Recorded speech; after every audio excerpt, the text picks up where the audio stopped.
सुबह सुबह पिंटू आईने के सामने ऐसे खड़ा था जैसे उसे सीधे व्हाइट हाउस में मीटिंग के लिए जाना हो। उसने अपनी मूंछों पर इतना सरसों का तेल थोपा कि अगर कोई मक्खी बैठती तो फिसलकर सीधे फर्श पर गिरती।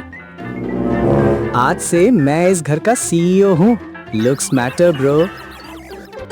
उसने हाथ बढ़ाया और बिना देखे पास लटक रहा कपड़ा गले में लपेट लिया। वो चंदा की सिल्क की साड़ी का पल्लू था। वाह, घर का सीईओ या मोहल्ले का जोकर।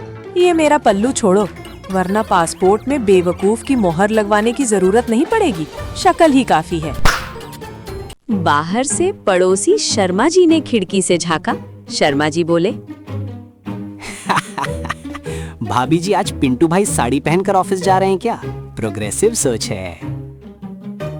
ये साड़ी का पल्लू गले से उतारो और ये थैली पकड़ो। सीईओ साहब, आज आपकी पहली मीटिंग किचन के डिपार्टमेंट के साथ है। पिंटू झेंपते हुए पल्लू उतारता है और थैली ऐसे पकड़ता है जैसे कोई बहुत बड़ा कॉन्ट्रैक्ट साइन करने जा रहा हो। अरे चंदा, तुम समझती नहीं हो, बड़ा आदमी बनने के लिए बड़ा सोचना पड़ता है। अब देखो मैं कैसे स्मार्ट शॉपिंग करके आता हूँ। स्मार्टनेस बाद में दिखाना, पहले जो लिखवाया है वही लाना। रास्ते में दोस्त बबलू मिल गया।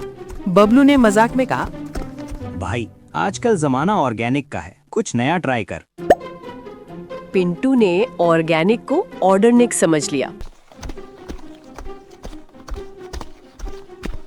उसने सब्जी वाले से कहा, भाई जो भी सबसे ज्यादा ऑर्डर में हो और निक हो वही दे दो। सब्जी वाला भी खिलाड़ी था। उसने सोचा कोई नया फैशन आया है। उसने भिंडी की जगह बिंदी माथे पर लगाने वाली 10 पैकेट थैली में डाल दिए।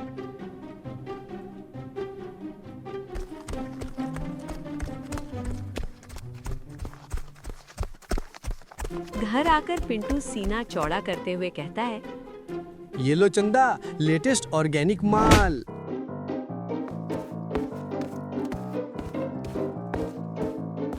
काहे इतना तेज चिल्ला रहे हो जी? लाओ थैली रखो। जैसे ही चंदा ने थैली खोली वो सन रह गई। पिंटू, ये क्या है? क्या अब मैं दाल में भिंडी नहीं बिंदी का तड़का लगाऊंगी? और धनिया की जगह क्या लाए हो? सिंदूर की डिब्बी? चंदा जब थैली में से बिंदी की शीटें निकालती है तो उसका पारा 7वें आसमान पर पहुंच जाता है। वो एक शीट उठाकर पिंटू के माथे के ठीक बीच में चिपका देती है। ये लो, लग गए तुम्हारे माथे पर 4 चांद। अब ये बताओ, क्या इसे रोटी के साथ खाओगे या इसके पराठे बनाऊं? अरे चंदा, वो सब्जी वाले ने कहा था कि ये लेटेस्ट माल है। मुझे लगा शहर में अब लोग यही ऑर्गेनिक खा रहे हैं। चंदा बेलन पटकते हुए कहती है, सब्जी तो तुम लाए नहीं, अब भूखे पेट ऑफिस जाओगे क्या? जाओ, फ्रिज में रखी कल की दाल गरम करो। तब तक मैं पड़ोस वाली काकी से 2 टमाटर मांग कर लाती हूँ।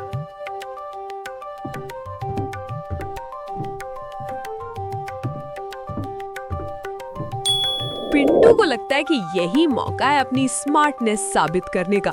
वो मनी मन सोचता है, चंदा को लगता है मैं सिर्फ बिंदी ला सकता हूँ। आज मैं उसे बिना हाथ लगाए खाना गरम करके दिखाऊंगा। चंदा जैसे ही बाहर जाती है, पिंटू किचन में घुसकर कुकर को ऐसे देखता है जैसे वो कोई स्पेसशिप हो। उसे याद आता है कि उसने कल ही एक वीडियो देखा था जिसमें कहा गया था कि फ्यूचर में सब कुछ वायरलेस होगा।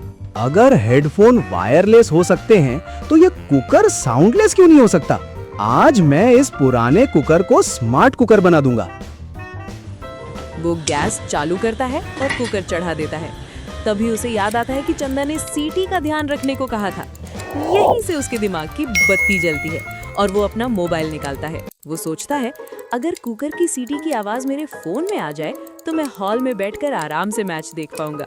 और इसी अति आधुनिक यानी सुपर मॉडर्न सोच के साथ वो अपना फोन कुकर के ठीक बगल में सटा कर रख देता है। तभी कुकर की असली सीटी बजी।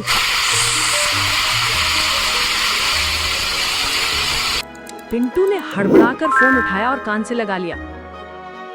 हेलो, हाँ जी, कौन? अच्छा, कुकर बोल रहे हैं। अरे भाई साहब, आवाज साफ नहीं आ रही, जरा धीरे सीटी मारो। अरे भाई साहब, कुकर जी जरा लाइन पे रहिए, आपकी सीटी बहुत तेज है, कान के पर्दे फट रहे हैं। हाँ, क्या कहा? आलू उबल गए? अरे तो भाई मैसेज कर देते, इतना शोर क्यों मचा रहे हो? तभी पीछे से चंदा हाथ में बेलन लेकर एंट्री मारती है और पिंटू को कुकर से बातें करते देख दंग रह जाती है। पिंटू, ये क्या पागलों की तरह कुकर को कान से लगाए बैठे हो? अरे चंदा, तुम समझती नहीं हो, ये आजकल का स्मार्ट कुकर है। खुद कॉल करके बता रहा है कि दाल पक गई। मैं तो बस इसे थैंक यू बोल रहा था। Thank you? बेटा, अगर अगले 5 मिनट में तुम सब्जी मंडी नहीं पहुँचे तो ये कुकर नहीं, मेरा बेलन तुम्हारे सिर पे सीटी बजाएगा। भागो यहाँ से। अब पिंटू जी के पास 2 ही रास्ते थे, या तो कुकर की सुने या चंदा के बेलन की, और पिंटू जी ने सीधा मंडी का रास्ता नापा। चंदा के बेलन से डरकर पिंटू जी मंडी भागे, पर रास्ते में शर्मा जी के कूड़े के ढेर पर उनकी नजर टिक गई। पिंटू एक चमकता हुआ मखमली डिब्बा उठाए। अरे वाह, मखमली डिब्बा! पक्का इसमें शर्मा जी का कोई पुराना हार होगा। आज ये चंदा को दूंगा तो वो मुझे हीरापति मानेगी। पिंटू ने झट से वो डिब्बा थैली में सबसे नीचे ठूस दिया। उसे लगा किस्मत चमक गई। पिंटू घर पहुंचकर मेज पर थैली पटकता है। ये लो चंदा, कुकर भूल जाओ, आज मैं तुम्हारे लिए एंटीक गिफ्ट लाया हूँ। चंदा जैसे ही थैली खोलती है, अरे ये गंदा डिब्बा सब्जी में क्या कर रहा है? इसमें से धूल क्यों उड़ रही है? अरे पगली, खोल के तो देख, आज तेरी लॉटरी लग गई है। पिंटू के बच्चे, ये है तेरा खजाना? फटे मोजे और टूटी कंघी, तू कूड़े से कचरा उठा लाया। अरे मुझे लगा इसमें हार होगा, डिब्बा तो मखमल का था। मखमल के डिब्बे में अब मोजे ही मिलेंगे। रुक अभी, इसी कंघी से तेरा हुलिया बिगाड़ती हूँ। तो भाई साहब, पिंटू जी चले थे चंदा को रानी बनाने और ले आए फटे मोजे। अब पिंटू आगे और बेलन पीछे।